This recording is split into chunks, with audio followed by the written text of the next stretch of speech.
आप सभी को मेरा प्रणाम। आज मैं आप लोगों को एक ऐसी गंभीर समस्या के बारे में कुछ विशेष जानकारियाँ दे रहा हूँ, क्योंकि इस देश में हजारों हजारों लाखों लाखों लोग इस गंभीर समस्या से ग्रसित है और इस गंभीर समस्या को बोलते हैं नपुंसकता, शीघ्र पतन की समस्या, नामर्दानगी।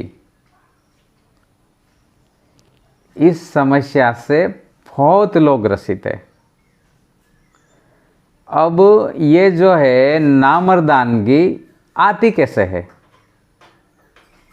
देखो, परमात्मा ने तो जब से जन्म हुआ तब से हमारा लीवर, किडनी, गुर्दे, हड्डियाँ, मांस में सब कुछ सारा चीज ओके करके हमको इस धरती पे भेजा है। लेकिन ऐसा तो क्या हो गया कि हम अंदर अंदर घुट घुट के परेशान होते रहते हैं इन समस्या को लेके।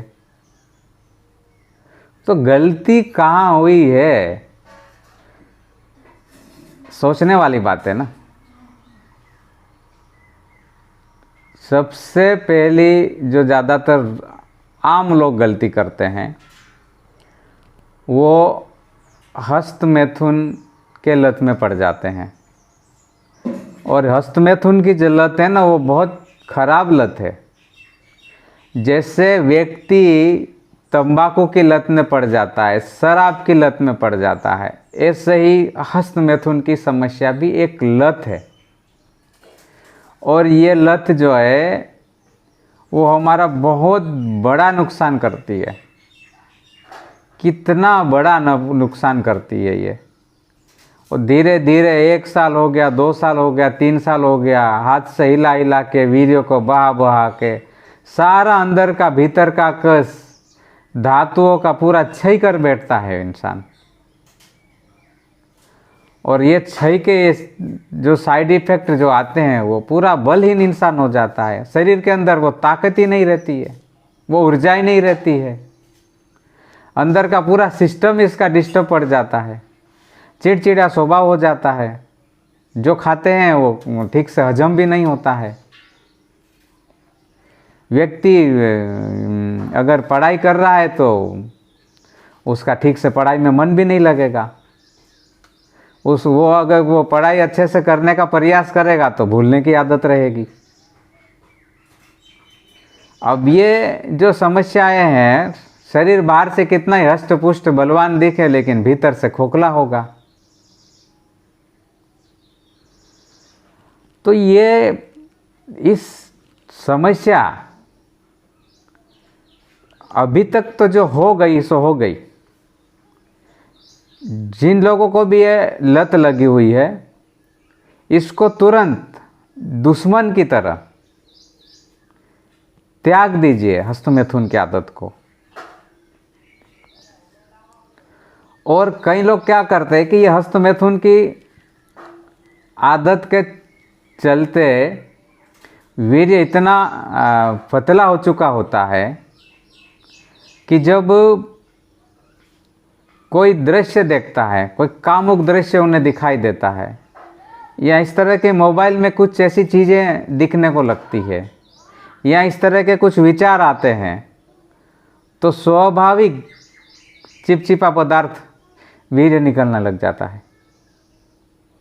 पेशाब एकदम पीला पीला होने लग जाता है, क्योंकि गर्मी खूब होती है, धातु कट कट के जाने लगती है, कतरे जाने लग जाते हैं। या जब टॉयलेट में जाएगा तो पहले उसका धात गिरने लग जाता है। तो ऐसी स्थिति में जब कई लंबा समय निकल जाता है, फिर घर वाले बोलेंगे या फिर वो शादी का समय आने लग जाता है, तो व्यक्ति फिर सोच में पड़ जाता है कि यार वैवाहिक जीवन ठीक से चल पाएगा या नहीं चल पाएगा, शादी करूं या ना करूं। ऐसे मेरे पास कई युवा आते हैं, कम उम्र के लोग आते हैं कि यार ये ऐसी ऐसी समस्या हो गई है और अब हम इससे निजात कैसे पाएं। अब ऐसी समस्या में कई बार लोग अपने मन से क्या करते हैं कि चलो ठीक है, शादी कर लेते हैं और ये दवाई वगैरह खा के अपना काम चला लेंगे और धीरे धीरे ठीक होने का प्रयास करते हैं। और वो इस समस्या से ठीक होने के लिए केमिकल वाली अंग्रेजी दवाइयाँ खाना स्टार्ट कर देते हैं और कुछ समय लगता है कि चलो हमारा वैवाहिक जीवन ठीक ठाक चल रहा है, दवाई से हमारा काम चल जाता है। तो अंग्रेजी दवाइयों से उनको तनाव आ रहा है, उनका टाइम भी चलो ठीक ठाक निकल रहा है, लेकिन उन्हें पता ही नहीं है कि हमारे शरीर में कैसे काम कर रहा है, कहीं अंदर के सिस्टम को गड़बड़ तो नहीं कर रहा है।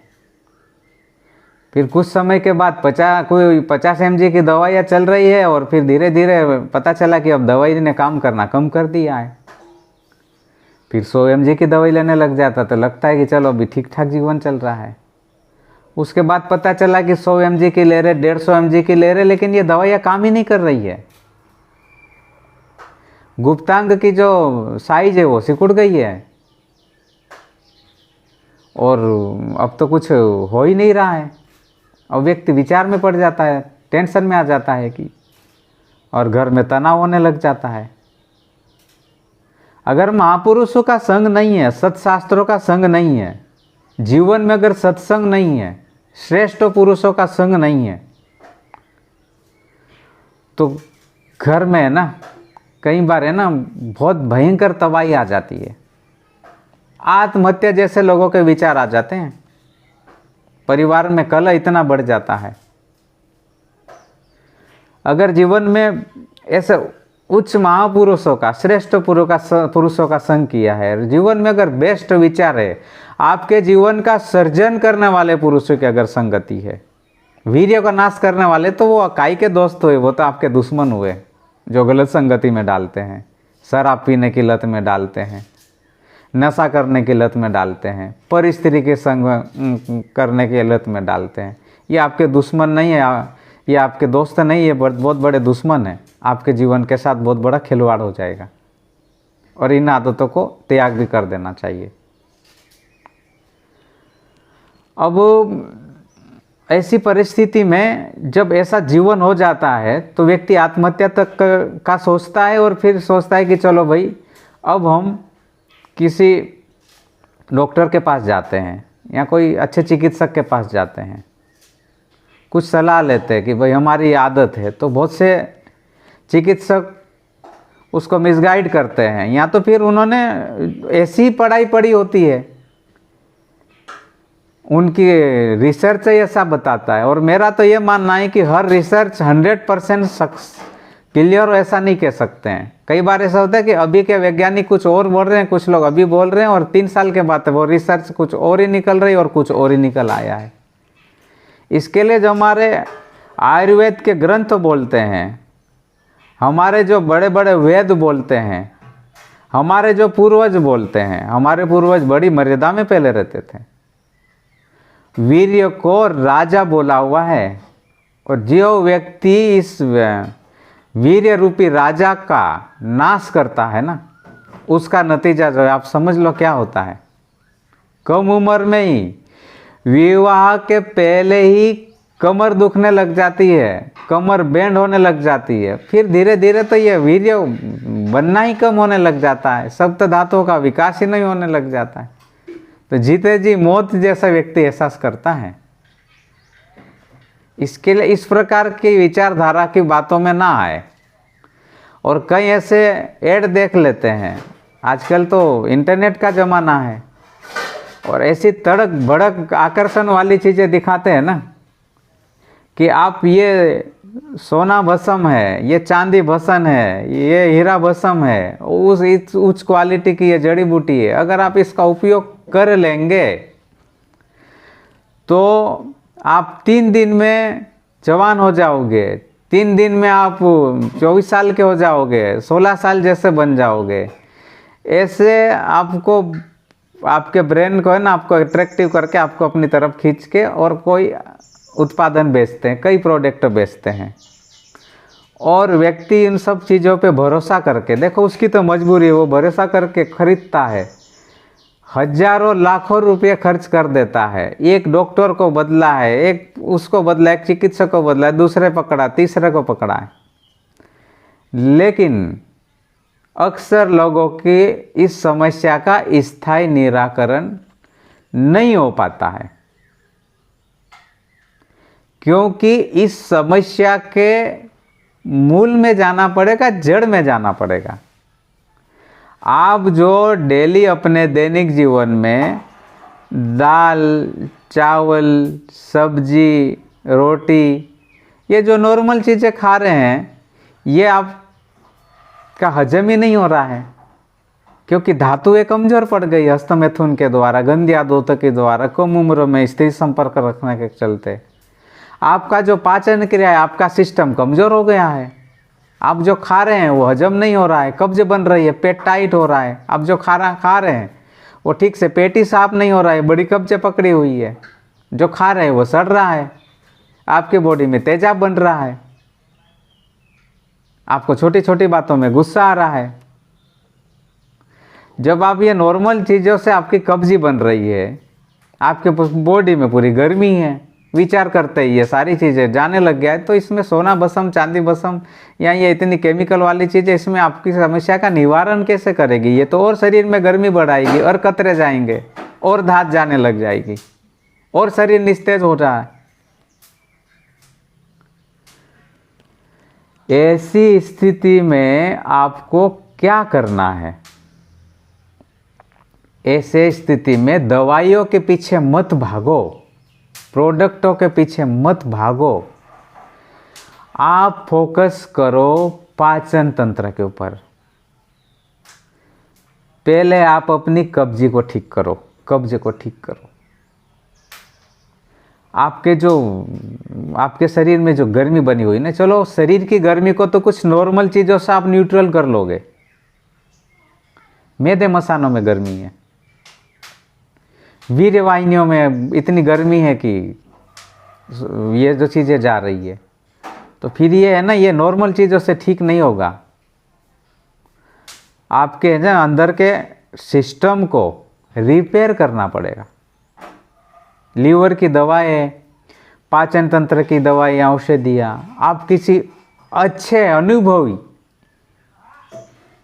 वैद्य से संपर्क करके आप व्यवस्थित तरीके से इन सारी चीज़ों को सही करो। जब आप दाल, चावल, सब्जी, रोटी, आप जो भी दैनिक जीवन में आप खा रहे हैं, वो अच्छे से आपका हजम हो रहा है, अच्छा सा रस बन रहा है, अच्छा सा खून बन रहा है, अच्छे से सारी चीज़ें हो रही है, सिस्टम आपका बढ़िया रिपेयर हो गया है।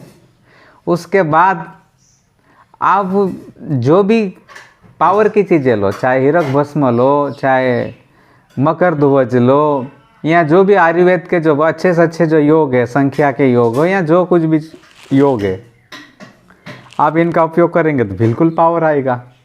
आप अपने जीवन को आनंद से जिएंगे, आप शक्ति से भरे हुए रहेंगे, आनंद से भरे हुए होंगे, रिलैक्स वाला जीवन जिएंगे। और जीवन में खान पान के ऊपर फोकस करना ज़रूरी है।